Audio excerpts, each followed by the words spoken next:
is Carla Ponton, and my topic is the Impact Therapeutic Alliance in Physical Therapy for Chronic Musculoskeletal Pain. Definition: musculoskeletal pain is a known consequence of repetitive strain, overuse, and work-related musculoskeletal disorders. These injuries include a variety of disorders that cause pain in the surrounding bones, joints, muscle, or structures. Pain can be acute or chronic, focal, or diffuse.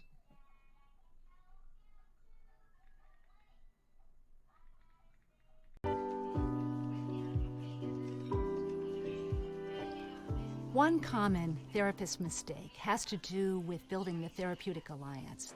You know, a lot of people have learned in graduate school, someplace along the way, for example, not to use self-disclosure with clients. I find that one of the most important parts about CBT is being a nice human being in the room with the client and helping the client feel safe. And therefore, there are a variety of techniques that we might use, including self-disclosure, so that the client starts to trust us, so the client starts to think, okay, I can reveal whatever I need to reveal. We want to work on the therapeutic alliance to the degree that we need to, that the client can get to that point. We don't want clients to go through sessions thinking, what is my therapist thinking of me? Is she judging me? Is she going to say something to hurt me? So it's really important, particularly when we're talking with clients with personality disorders, to do what we need to do to make clients feel safe and so that they feel a connection with us.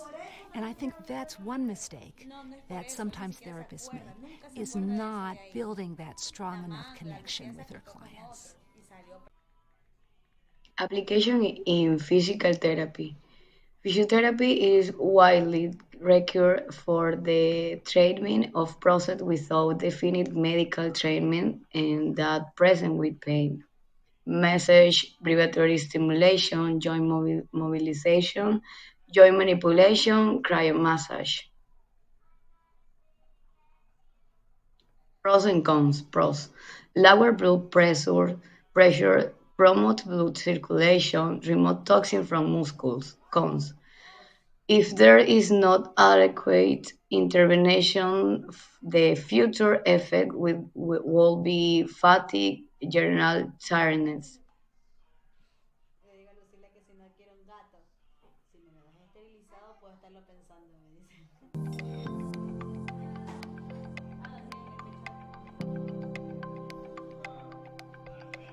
There's a common myth that pain directly relates to physical damage in a very linear manner, and if we fix the damage or the dysfunction, that would directly reduce your pain. However, this isn't what the pain research tells us. Instead, the experience of pain is more about protection, like an alarm, and sometimes that alarm can become too good at its job and go off for longer than it should. Because pain is a lived experience, it's important to be individually assessed by a clinician that can help you make sense of your pain and develop a tailored plan underpinned by physical activity. Being assessed could help you understand your pain a little bit better and integrate these learnings into your exercise program. Hizo Apply in Ecuador. A described study was carried out in a urban population of the Canton Azores. A questionnaire was applied to 197 people. The prevalence of musculoskeletal pain was 61%. It is more frequent in women,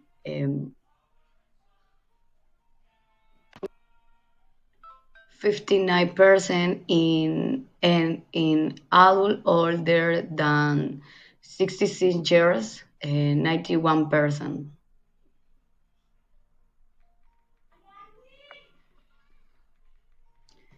Conclusion: through the questionnaire, a high prevalence of musculoskeletal pain was detected in this population increases with age and constitute an important cause of functional limitation and disability that require early detection and timely treatment.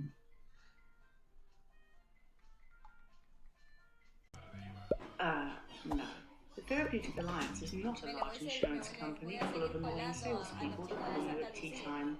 The Therapeutic Alliance is in fact the client-counsellor relationship that is so vital to successful counselling outcomes.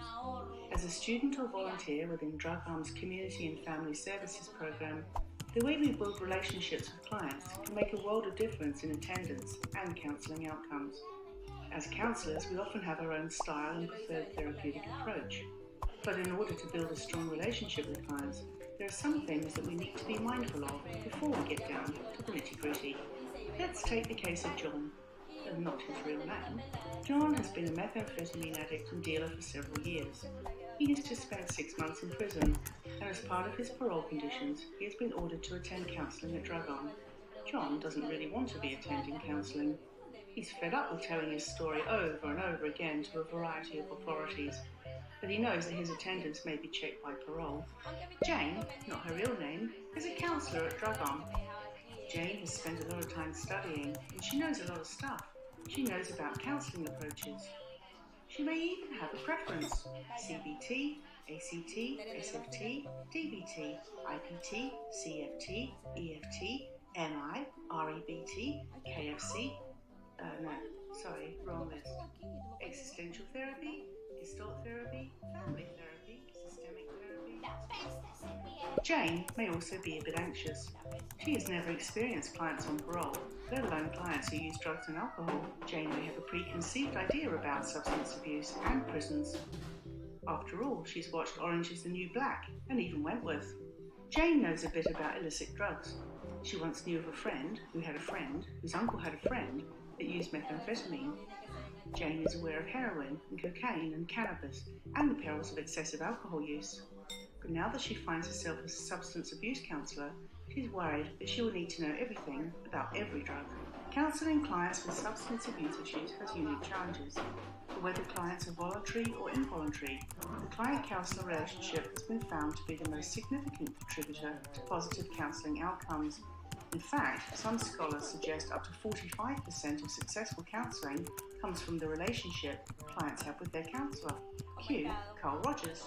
Carl Rogers is the man behind Rogerian therapy, better known as person-centered therapy, or PCT.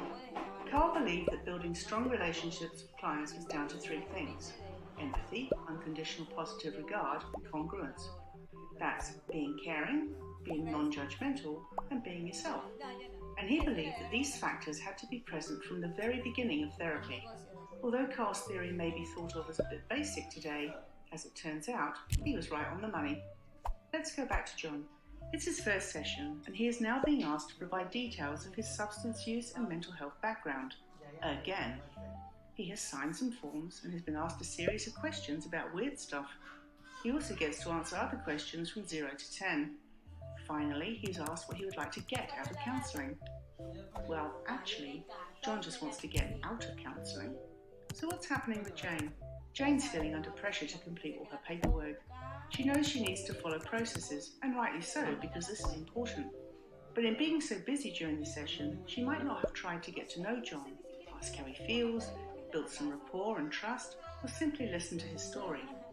John does not feel heard. In fact, John is beginning to think that counselling is all about filling out forms and is questioning whether he would have better spent the hour at the pub over the road. And guess what? He's also thinking he might not come back. Building rapport and trust in the early stages of counselling is vital, and listening to the client, like really listening. This is a big one for clients like John.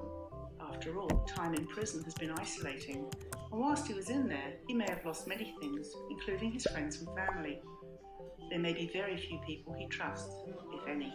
Although Jane has done an excellent job in gathering information and has certainly followed procedure, she might be a little surprised when John doesn't show up next week.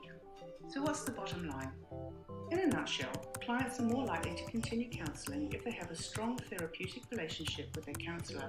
By adopting an empathetic, non-judgmental and genuine approach in early sessions, the therapeutic relationship can be built on trust and respect, leaving the client feeling safe, valued and most